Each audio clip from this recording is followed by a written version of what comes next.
அன்பான பிதாவே, எனக்கு ஞானத்தையும் கிருபையும் தந்து தாருங்க. ஆண்டவரே, கர்த்தருடைய வார்த்தை யாவருக்கும் பயன்பெற உயிர் மீட்சி அடைய உதவி புரியுங்க. மீட்பர் இயேசு கிறிஸ்து நாமத்தில் மிகவும் தாழ்மையுடன் வேண்டுகின்றேன். இரக்க நிறைந்த பரமபிதாவே, ஆமென். சங்கீதம் 125:1. கர்த்தரை நம்புகிறவர்கள் என்றென்றைக்கும் அசையாமல் நிலைத்திருக்கும் சீயோன் பர்வதத்தைப் போல் இருப்பார்கள். கர்த்தரை நம்புகிறவர்கள் என்றென்றைக்கும் அசையாமல் நிலைத்திருக்கும் சீயோன் பர்வதத்தைப் போல் இருப்பார்கள். பல வேளைகளில் நாம் உள்ளத்தை அசைக்கத்தக்க துர்ச்செய்திகள் வரலாம், போராட்டங்கள் வரலாம், நம்பிக்கை துரோகங்கள் வரலாம். எந்த ஒரு மனிதன் தன் நம்பிக்கையை கர்த்தர் மேல் வைத்து முற்றிலுமாய் கர்த்தரை சார்ந்து கொள்கிறானோ அவன் என்றென்றைக்கும் அசைக்கப்படாமல் நிலைத்திருப்பான். கர்த்தரை நம்புகிறவனோ செழிப்பான் என்று நீதிமொழிகளின் புஸ்தகம் 28:25 நாம் பார்க்கிறோம். கர்த்தரை நம்பணும், அவர் மேலே நம்பிக்கை வைக்கணும். அதுதான் அன்ஷேக்கபிள் ஃபெய்த் ஆன் காட். அந்த ஃபெய்த், அந்த நம்பிக்கை நமக்கு இருக்கணும். இன்றைக்கு உலகத் தலைவர்கள் பலவித போராட்டத்தினால் அசைக்கப்படுகிறார்கள். செல்வந்தர்கள் நடுங்குகிறார்கள், ஆட்சியாளர்கள் நடுங்குகிறார்கள். ஆனால் கர்த்தரை நம்புகிற நாம் அசைக்கப்படுவதில்லை. தாவீதை அசைத்து பார்க்க சிங்கங்கள் வந்தன, கரடிகள் வந்தன, பொல்லாத கோலியாத்து வந்தான். சவுல் தன் பரிவாரங்களோடும் சேனைகளோடும் மிரட்டி கொண்டு வந்தான். யார் யார் அசைக்கப்படுவதில்லை? பிரியமானவர்களே, கர்த்தரை முன் வைத்திருக்கிறவர்கள், முன்னால கர்த்தரை நிறுத்தி வைத்திருக்கிறவர்கள்.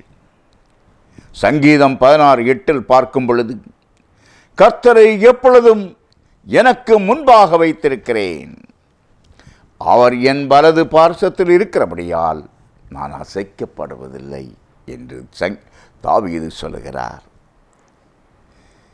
தாவீது தனக்கு முன்பாக கர்த்தரை வைத்திருக்கிறார். அவர் சொல்லுகிறார், கர்த்தர் தனது வலது பார்சத்தில் இருக்கிறபடினால் அவர் அசைக்கப்படுவதில்லையாம். எத்தனை கோலியாத்துகள் நம்மை எதிர்கொண்டாலும் சேனைகளின் கர்த்தருடைய நாமத்தினாலே நாம் வெற்றி மேல் வெற்றி பெறுவோம் என்ற நம்பிக்கை தாவீதுக்கு இருந்தது. சங்கீதம் 21:7 பார்க்கிறோம், ராஜா கர்த்தர் மேல் நம்பிக்கையாயிருந்தார், உன்னதமானவருடைய தயவினால் அசைக்கப்படாதிருப்பார். அசைக்கப்படுவதில்லை பாருங்க. அதுதான் அன்ஷேக்கபிள். அவர் he will not be moved. இரண்டாவது, பண ஆசை இல்லாதவர்கள், அவங்களையும் அசைக்க முடியாது. கர்த்தரை தன் பக்கத்தில் நிறுத்தி இருக்கிறவர்களை அசைக்க முடியாது என்று நாம் பார்த்தோம்.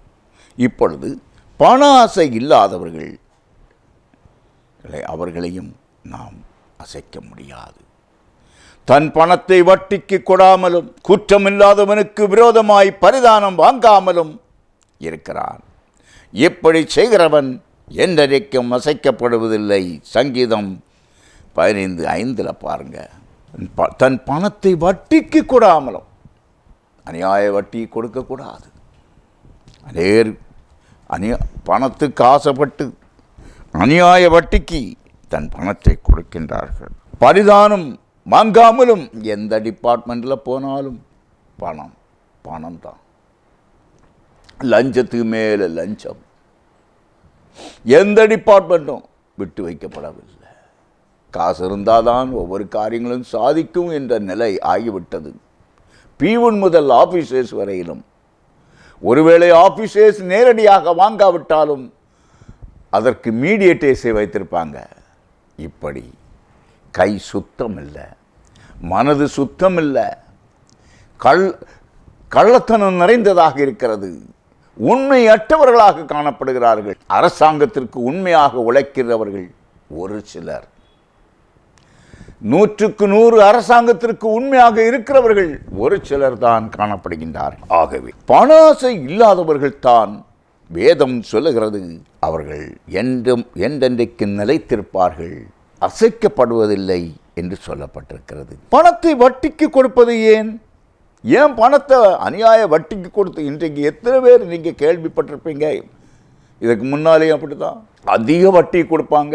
இவங்களும் ஆசைப்பட்டு வாங்குவாங்க. யார் வட்டி கொடுத்தாலும் அதை வாங்குவாங்க. பணம் தேவைப்படுகிறது என்று அர்ஜென்ட்டாக பணம் தேவைப்படுகிறது என்று வாங்குவாங்க. கடைசியில் கட்ட முடியாமல், அசலையும் கட்ட முடியாமல், வட்டியும் கட்ட முடியாமல் தற்கொலை செய்கின்றார்களே. இந்த வட்டி, அநியாய வட்டிக்கு கொடுக்கிறதுக்கு காரணம் என்ன? ஹெல்பிங் மென்டாலிட்டி இல்லையா? இல்லை, அவர்கள் கொடுப்பது பண ஆசைனால தான். ஆகவே பண ஆசை இல்லாதவர்களாக இருந்தால் தான், அப்படிப்பட்டவர்கள் தான் தேவனுடைய வசனத்தின்படி அசைக்கப்படுவதில்லை. மூன்றாவது நாம் பார்க்கும் பொழுது கர்த்தரை தஞ்சமாக கொண்டவர்கள், கர்த்தரை தஞ்சமாக அடைக்கலமாக கொண்டவர்கள் தான் அசைக்கப்படுவதில்லை. அவரே என் கன்மலையும் என் ரட்சிப்பும் என் உயர்ந்த அடைக்கலமானவர், நான் அசைக்கப்படுவதில்லை என்று தாவீது சொல்லுகிறார். சங்கீதம் 62:6 பாருங்க. அவரே என் கன்மலையும் என் ரட்சிப்பும் என் உயர்ந்த அடைக்கலமும் ஆனவர், நான் அசைக்கப்படுவதில்லை. யோபுக்கு எத்தனையோ பாடுகளும் இழப்புகளும் ஏற்பட்ட போதிலும் அவருடைய விசுவாசத்தை அசைக்க முடியவில்லை. யோபுக்கு வந்த சோதனை எப்படிப்பட்ட சோதனை? சோதனை மேலு சோதனை யோபுக்கு வந்தது. இது போல யாருக்காவது இதை போல வந்ததா? இப்படி ஒரு சோதனை நம்மால் தாங்க முடியுமா?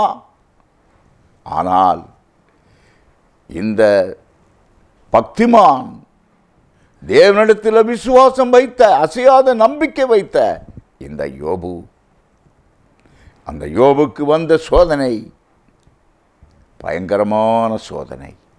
எத்தனையோ பாடுகள், எத்தனையோ இழப்புகள். அப்படி ஏற்பட்ட போதிலும் கூட அவருடைய விசுவாசத்தை அசைக்க முடியவில்லை. சொத்து சுகங்களை எல்லாம் இழந்து போனார். 10 பிள்ளைகளையும் இழந்து போனார். தன்னுடைய சுகத்தையும் இழந்தார். ஆனால் கர்த்தர் மேல் வைத்திருந்த விசுவாசத்தை இழக்கவில்லை. கர்த்தர் என்னை கொன்று போட்டாலும் அவர் மேல் நம்பிக்கையாயிருப்பேன் என்று முழங்கினார். இதுலவா விசுவாசம்? அன்ஷேக்கபிள் ஃபெய்த் என்று சொல்கிறது இதுதானே. நடந்தது என்ன? யோபு பக்தன் இழந்த எல்லாவற்றையும் இரண்டத்தனையாக பெற்றுக்கொண்டார். நல்ல சுகமும் ஆரோக்கியமும் அவர் பெற்றுக்கொண்டார். இதுதான் ஒரு பக்தனுடைய வாழ்க்கையில் வந்த சோதனை மேலே சோதனை, இடி மேல் இடி. அப்படிப்பட்ட சோதனையிலும் அவருடைய விசுவாசம் சுத்த பொன்னாக இருந்தது. சுத்த பொன்னாக இருந்தது. அக்னி மேலே காணப்படுகிற அந்த சுத்த பொன்னாக காணப்பட்டது. நீதிமான்கள் அசைக்கப்படுவதில்லை. ஹோலி சேன்ஸ். துன்மார்க்கத்தினால் மனுஷன் நிலைவரப்படான். துன்மார்க்கம் அவன் நிலையற்றவன். துன்மார்க்கன் நல்ல பெரிய வீரமாக பேசுவான், அவ்வளோதான். குடிகாரர்களை பாருங்கள், நல்ல வீரமாக பேசுவாங்க, நல்ல இதாக பேசுவாங்க, திடகார்த்தமாக பேசுவாங்க. லேசாக அவர் தள்ளி விட்டால் போதும் கீழே விழுவாங்க. ஆகவே துன்மார்க்கர் நிலை இல்லாதவங்க. துன்மார்க்கன் அவன் நிலைவரப்படான். நீதிமான்களுடைய வேரோ அசையாது. நீதிமான்களுடைய வேரோ அசையாது. ஒரு வேப்ப மரம் ஒரு பள்ளிக்கூடத்துக்கு முன்னால் இருந்தது. மற்ற எல்லா மற்ற அநேக மரங்கள் நின்றது. ஆனால் இந்த வேப்ப மரம் ஒரு சின்ன புயல் காற்று அடிக்கவே கீழே விழுந்து விட்டது. எத்தனையோ மரங்கள் இருந்தது, விழவில்லை. ஆனால் இந்த மரம் நல்ல செழிப்பாக நல்ல முறையில் அடர்ந்து படர்ந்து காணப்பட்டது. இது ஏன் கீழே விழுந்தது என்று அந்த புயல் நின்றபோது ஆசிரியர்கள் அதை அந்த மரத்தினுடைய மூட்டை பார்த்தார்கள். மூட்டின் பகுதி வேர்கள் ஆழமாக செல்லவில்லை. அப்போ வேர்கள் ஆழமாக செல்லாத காரணத்தினால் மரம் கீழே விழுந்து விட்டது. இதுபோல துன்மார்க்கருடைய விசுவாசம், துன்மார்க்கருடைய நம்பிக்கை தேவன் பால் இல்லாத காரணத்தினால் அவர்கள் கீழே விழுந்து விடுவார்கள். ஆனால் நீதிமான்களுடைய விசுவாசமோ அன்ஷேக்கபிள் ஃபெய்த் ஆன் காட், ஆழமாக செல்லும் கர்த்தரோடு. ஆகவே அவர்கள் நிலைநிற்பார்கள். துன்மார்க்கன் நிலைவரப்படான், நீதிமான்களுடைய வேரோ அசையாது என்று நீதிமொழிகளின் புஸ்தகம் 12:3 பார்க்கின்றோம். அவன் என்றென்றைக்கும் அசைக்கப்படாதிருப்பான், நீதிமான் நித்திய கீர்த்தி உள்ளவன் என்றும் நாம் சங்கீதம் 112:6 பார்க்கிறோம்.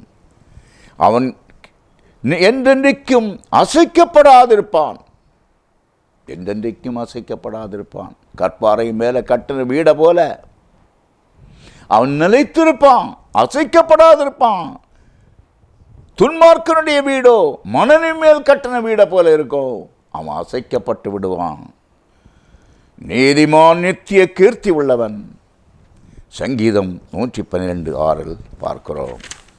ஆகவே பிரியமானவர்களே, நான் கர்த்தருக்குள் உண்மை உள்ளவர்களாக அவரை நம் முன்னால் நிறுத்தி வைப்போம் என்று முதலாவது பார்த்தோம். பண ஆசை இல்லாதவர்களாக காணப்படுவோம் என்று இரண்டாவது பார்த்தோம்.